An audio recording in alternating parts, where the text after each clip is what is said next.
Good morning, everybody. Welcome to Cryptids and Critters Paranormal. I'm your host, the Dooster. Today is February the 5th of 2024, and what I want to relate to you today occurred in West Tennessee 161 years ago this week at the start of the War for Southern Independence.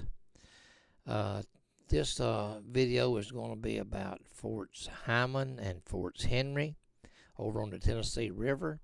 I'm also going to do one the next day or two on Fort Donelson, which was on the Cumberland River. But this is going to kind of give us a breakdown and kind of an outline of what Tennessee was doing to prepare for this war.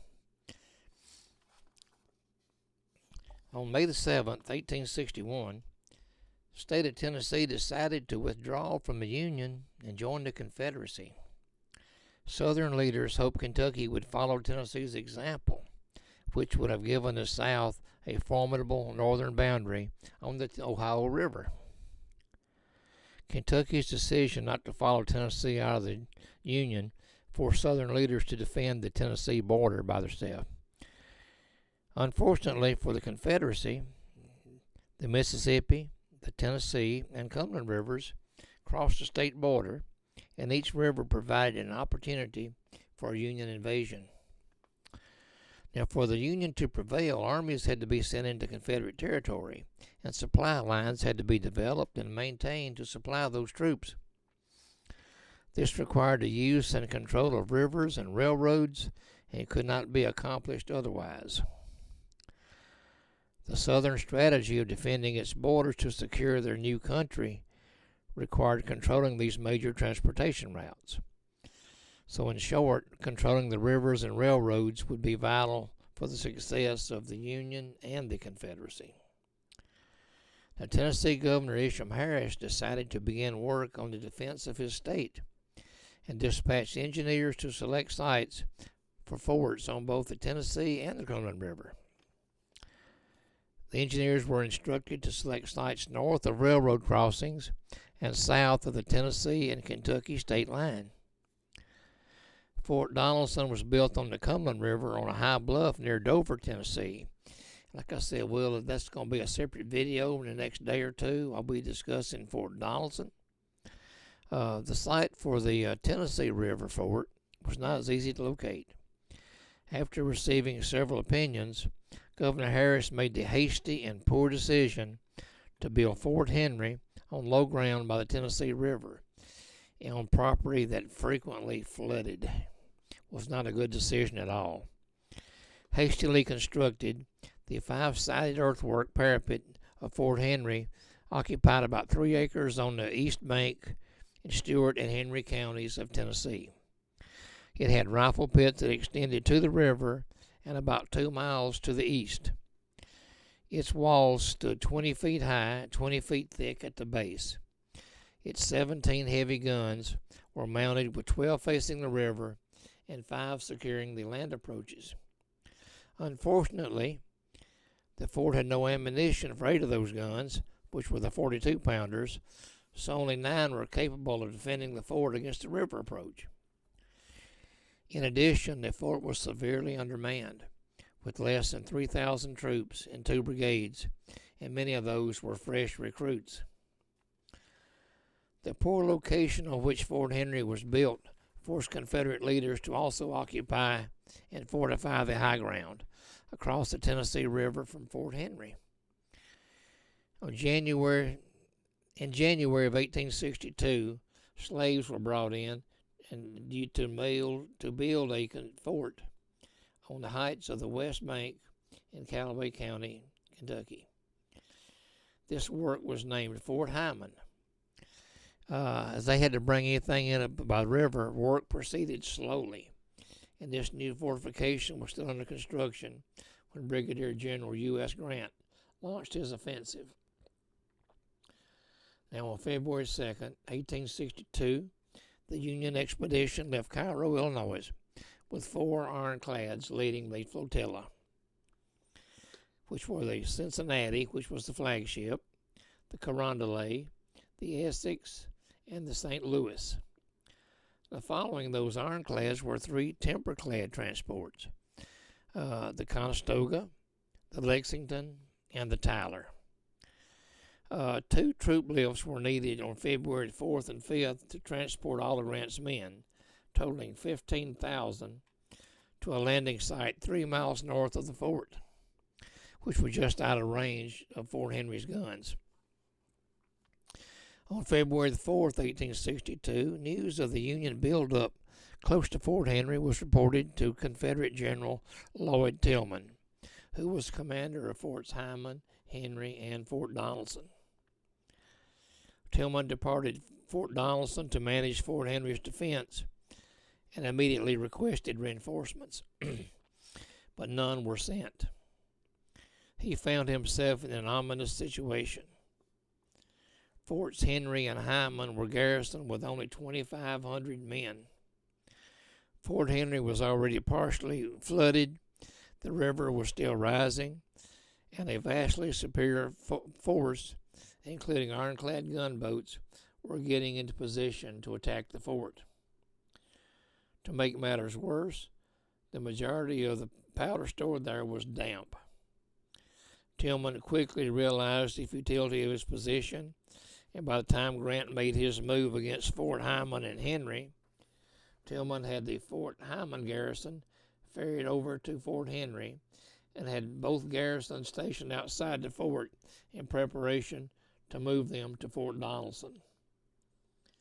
Tillman retained just enough men at Fort Henry to operate the heavy guns, which was the 1st Regiment of Tennessee Artillery. We'll talk a little more about them here in a few minutes, too. Late in the afternoon of February 5th, 3 Union gunboats approached Fort Henry and fired.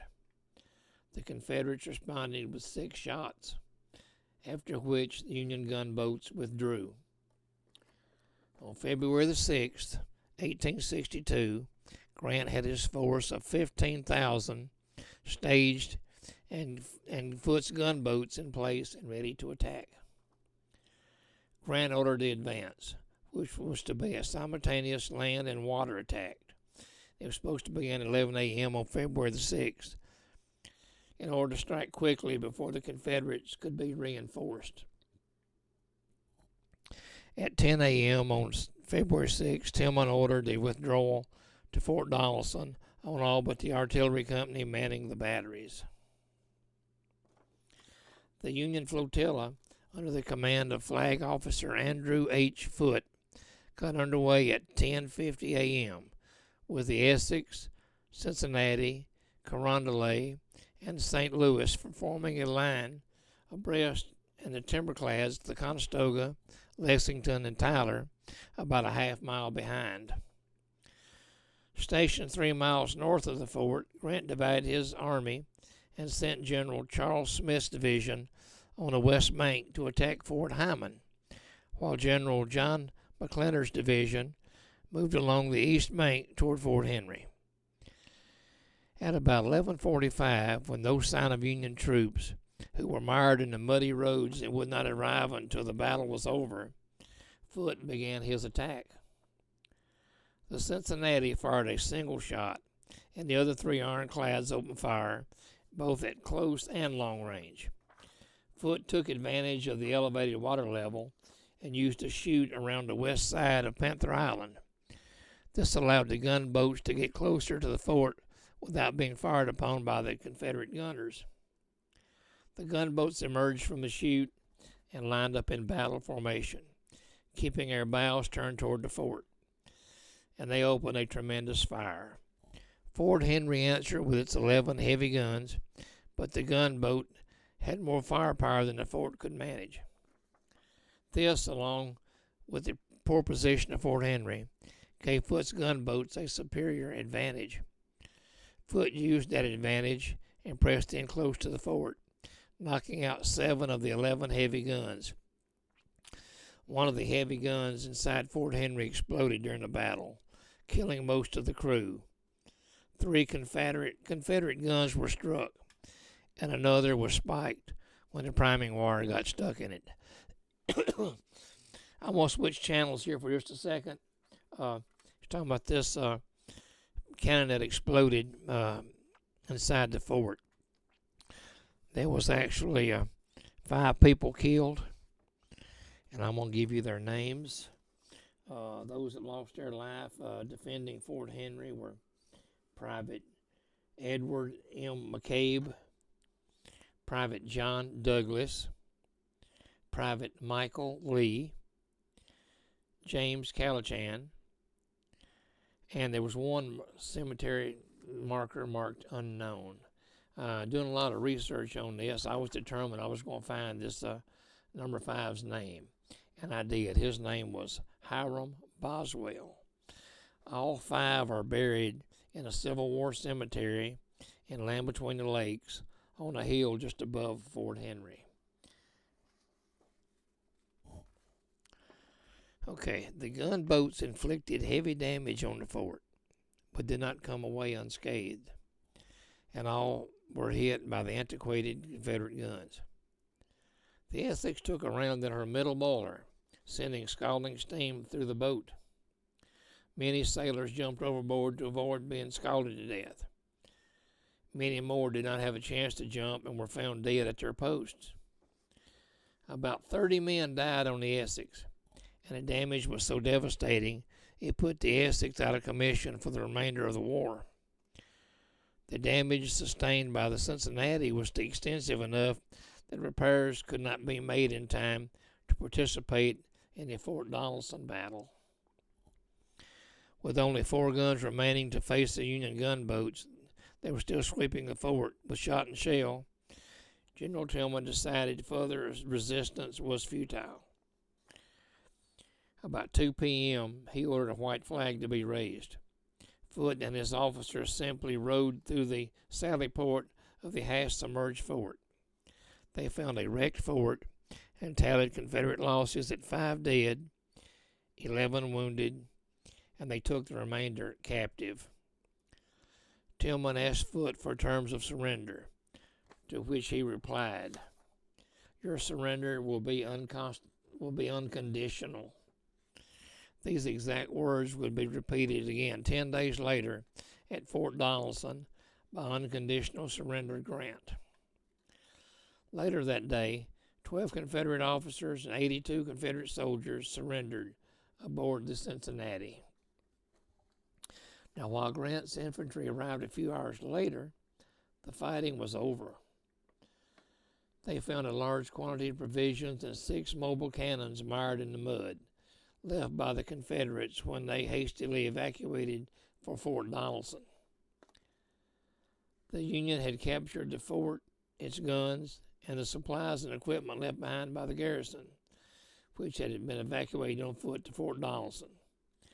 Immediately following the victory, Grant began discussing his capture of Fort Donelson, and that would be not quite as easy a task as this had been. Following the Union victory at Forts Heiman and Henry, in February of 1862, Federal forces occupied both forts until the spring of 1863, when they were abandoned. Soldier accounts tell how at Fort Heiman, some of the earthwork fortifications were leveled and destroyed as part of that abandonment. The site of Fort Henry now lies beneath the waters of Kentucky Lake, although outworks remain at Land Between the Lakes.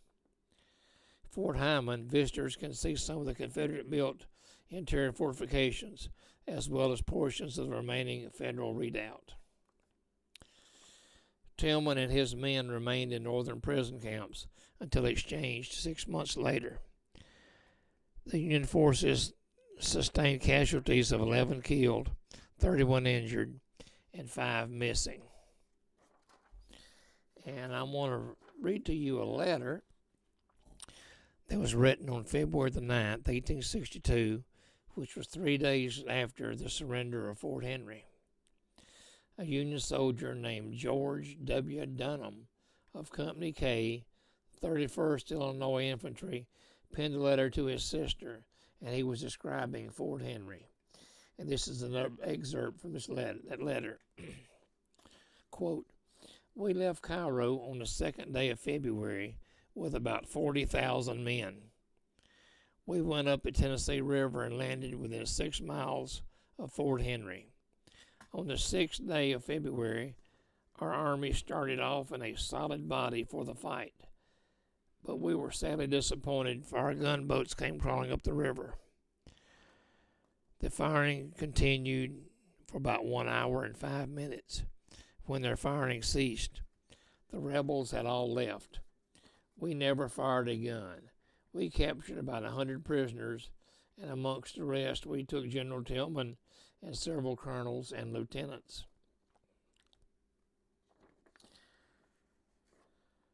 One of their guns busted and killed 5 men. They looked horrible. One of the 5 had both his arms and head blown off. And that's probably the one that was unidentified. One had the innards blown out. One had his skull blown off and his brains scattered all over. Our cavalry pursued them for about 8 miles. They threw down their guns and knapsacks. They had it worse than Bull's Run. They have another fort on the Cumberland River about 8 miles from where we are. We will make an attack on that place in a day or two. And if that place is easily taken, I think the war will soon be over. I said that was just kind of a rundown on Fort Heiman, Fort Henry. So I'll do another video on Fort Donelson. I will be at Fort Donelson this weekend, selling some of my books, hopefully. So if y'all get a chance to come to the Stewart County Visitor Center in Dover, I will be there, and I have a few friends there as well. So anyway, I hope you enjoyed this. It wasn't anything to do with paranormal, but I love my history too, so I'm going to talk about history as well on my channel. So, but anyway, if you don't mind, subscribe to my channel, give me a like, share it with your friends. And like I said, this is Dooster, Cryptids and Critters Paranormal. Thank you for watching, and we will talk to you later. Have a good day.